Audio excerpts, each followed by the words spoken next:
The other day, I was walking in the street and I suddenly saw a man walking in a very specific way. I knew already that he was a pickup artist because he was looking around, looking for women. He was thinking about the previous interaction that he had. And the crazy thing about him is that he had a very angry face. And this led me to think he probably doesn't have a healthy internal dialogue with himself. And it's very sad to see this because he's probably a good man. He probably has good intentions. He was also very handsome, like tall, handsome. Yet I'm pretty sure that he didn't get any numbers that day, didn't get any attraction, none of that. And that's because the self-talk that you have with yourself has a direct impact on your vibe. And if you know me by now, vibe for me is absolutely everything. Because when I started to meet women, when I started this whole dating thing 8 years ago, I was not getting any results. I was very shy, very introverted.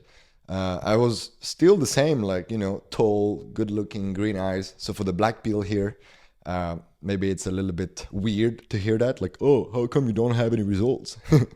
But I was really not getting any results, like getting rejected 95% of the time. It was super frustrating. But that's because the self-talk that I had back then was super unhealthy, right?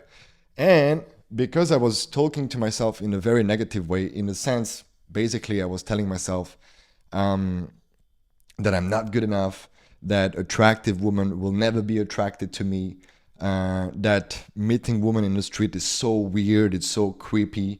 And basically, all these thoughts were in my head when I was outside trying to create dating opportunities. And of course, it affected my vibe and it affected the attraction that women felt with me. And basically, they were not feeling any attraction. I was a nice guy, I was a people pleaser, and I was thinking of myself very poorly, right? I didn't really love myself. I was feeling super unworthy, super insecure. I was feeling tons of anxiety. I mean, I was a hard case at the time, even though most people would look at me in the streets and be like, this guy is having it for sure. But I was not, like, clearly not. Now, I want to make a point here. Vibe is key. The reason why vibe is key is because woman's sixth sense is as real as it gets. Woman can feel you more than you think. Seriously. And there's actually evolutionary perspective on this. Because women were not that strong physically, they had to develop other things, other tools to protect themselves. And one thing that they became really, really good at is intuition, is feeling things, right? They are really, really good at doing this stuff, right? Also because their brain chemistry is different than our brain chemistry. They have more estrogen than testosterone. We have more testosterone than estrogen, right? This has an impact for them to be more connected to their emotions, their feelings, sensations, and all of that. They also go through the 4 stages of their menstrual cycle, and they go through huge amount of change in terms of hormones that we cannot understand as men. I know I've mentioned this in my previous video. Seriously, like, we will never understand how much change a woman is experiencing in her life every 28 days, every month, basically. So, we need to understand that women can feel much more than us. So the vibe that we embody is much more important than we think. So that means that the self-talk that we have is very important when we are outside and also when we are at home, right?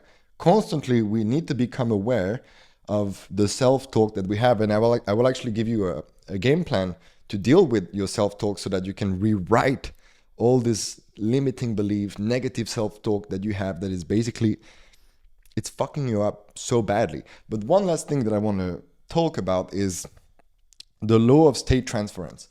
This is a concept that I have learned from RSD. And it has been true throughout my whole journey, because every time I felt relaxed, every time I felt confident, every time I felt masculine, women were responding accordingly in a very positive way. Every time I felt super insecure, every time I was kind of like resisting my emotions, pushing them away, every time I felt not good enough and all of that, I was getting very poor results. Very, very poor results. And that's because every time I was in front of a woman, my woman was feeling me. She could feel what I feel. So it's very interesting, because with the law of state transference, you can play with it, right?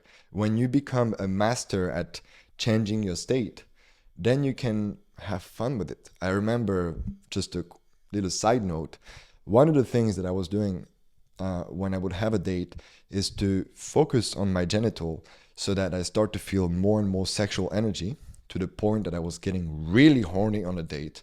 And because of the law of state transference, over time, my date was also feeling horny. This is how far you can go with the law of state transference. Now, because of your negative self-talk, you start feeling like shit, you feel anxious, you feel stressed, you don't feel good enough, you don't feel confident. She can feel that, and she will not be attracted to you. She will not. So you have to deal with this, right? You have to deal with this self-talk. And the first thing you want to do is to not fight it, okay? This is not a war against yourself. Whenever you do some internal work, this is not a war against yourself. This is an exploration, okay? So first, you want to identify your negative self-talk. What are the ways where you talk about yourself negatively? So let's say, for example, you look at a very beautiful woman and then you say, she's outside of my league. This is a very negative way to talk to yourself. Whenever you say, I am not good enough, this is a negative way to talk to yourself. And I could go on and on and on and on about all these different scenarios that happen in your life where you talk to yourself negatively and it's affecting you.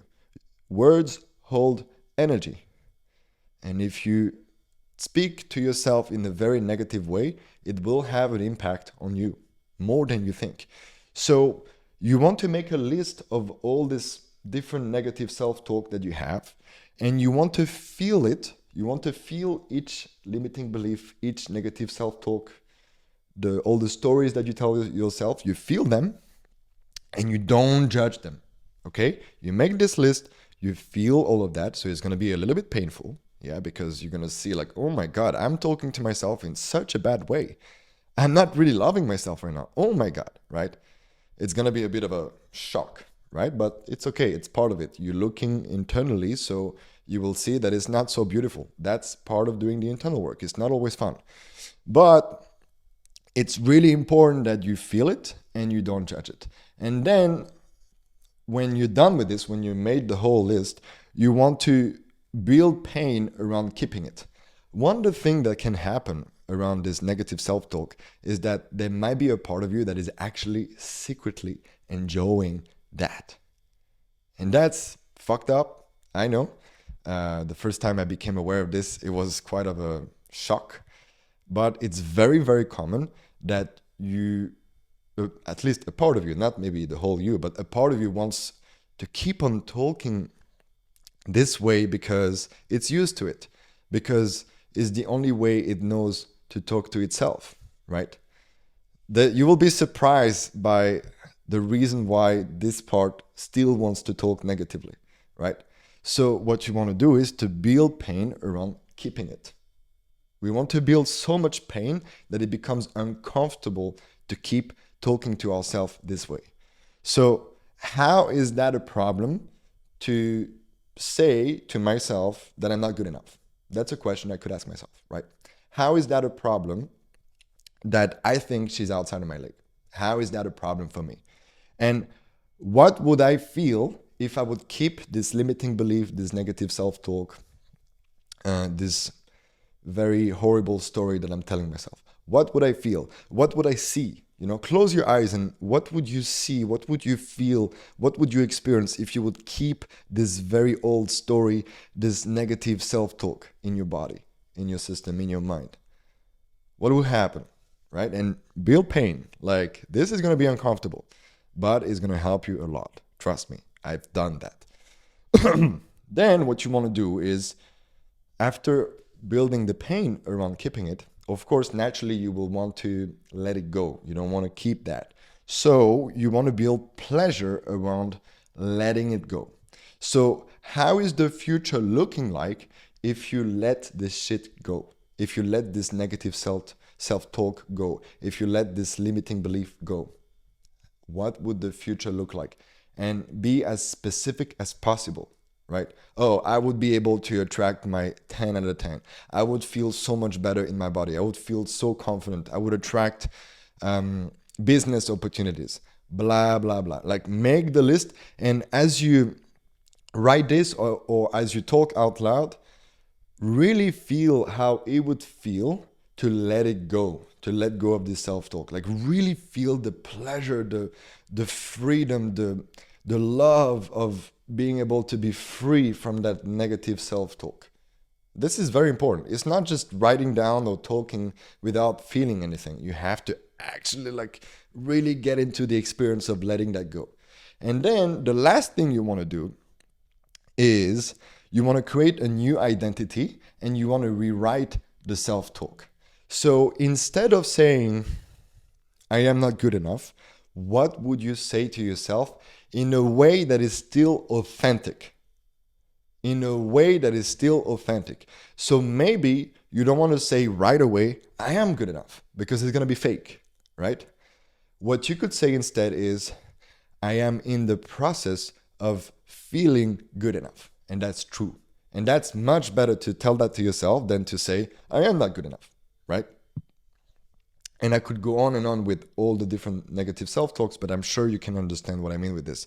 You want to do this process for each of the negative self-talk, the limiting belief, the thoughts that you have about yourself. For each of them, you do that process. And you will see that slowly, with time, you're going to start feeling different. You're going to start seeing yourself in a very different way, right?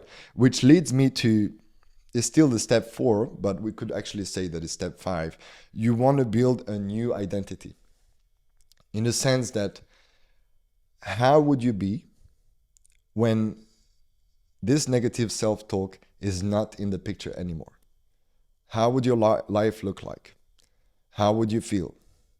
And journal about this for at least 10-15 days, right? 10-15 days, you journal every day. Or you talk out loud, because journaling, if you don't connect with it, all good. You can just talk out loud, and that's another way of journaling. I love journaling, but find your own way, right? And you will see that because you dealt with the limiting belief, the negative self-talk and all of that, you're going to start experiencing a little bit of a shift. And then, of course, you want to start taking action, because it's not just like sitting at home and doing that. You want to start taking action, and then you want to become conscious when you start talking to yourself negatively. And then, because you rewrote the self-talk, you can rewrite it, you can change it as you take action, as you are outside trying to meet women. So this is the advice I would tell to this guy that was very angry. When I saw him walking down in the street, I would tell him exactly to do this, because it would change absolutely his vibe. And if his vibe changes, then he's in a good position to start attracting women in the street, start grabbing numbers, and then having more and more date opportunities. Thank you for watching. I hope you enjoy this kind of video. I'm really enjoying like talking with the whiteboard. It's something new. I think you saw it. And let me know if you enjoyed this kind of video. I'm really curious about that. If you want to have access to a free course, you can click the link down below. It's a free course to help you grab at least one number from a very beautiful woman every week. And I share in this course the whole framework. right? I actually talk about this in this free course in much more depth. So make sure to click the link. You just have to give me your email. You can unsubscribe from the newsletter anytime. I'm not going to spam you, like, don't worry. See you, my brother.